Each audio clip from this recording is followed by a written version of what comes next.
Tatsunoko versus Capcom. It's a very unique game.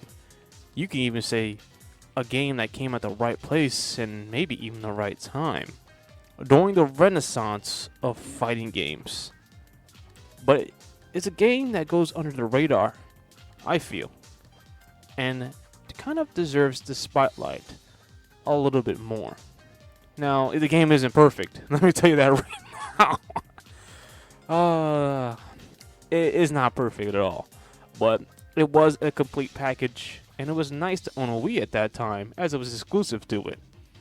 The good old days of Zero online. Oh, that was nightmarish. Zero is still nightmarish. Anyway, when you look through the roster of Tatsunoko vs. Capcom, you find that the roster in itself is pretty okay. It's pretty balanced. Lots of newcomers to the Versus Capcom series in general. But when I personally looked at the Tatsunoko side, I realized there's a few key Tatsunoko characters that I was aware of at the time that wasn't there. And I wondered why. Why wasn't Speed Racer playable in Tatsunoko vs. Capcom? Now the story here is that Ryota Nitsuma, one of the producers at Capcom at the time that produced Tatsunoko vs. Capcom, Marvel vs. Capcom 3, stated that Speed Racer would be too hard to incorporate with his race car. He's a race car driver. How can you make him fight? And people thought this was a cop-out, including the interviewer.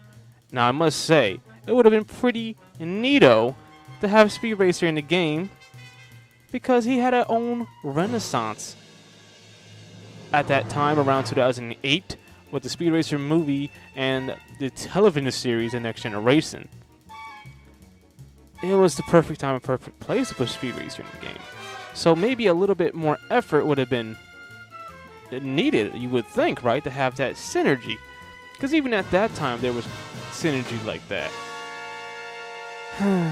Let's talk about how he could be playable. Let's just discuss if Nitsuma was really right about this. First of all, how would he move? Now, the most natural thing I would think about is having him stand outside of his car in idle animation beside his car, and in order to perform moves, he would have to do some melee attacks. Some melee attacks that he never actually does. But interestingly enough, the car itself has a limited amount of range. I mean, you can use the hood for an attack I've seen in an episode once.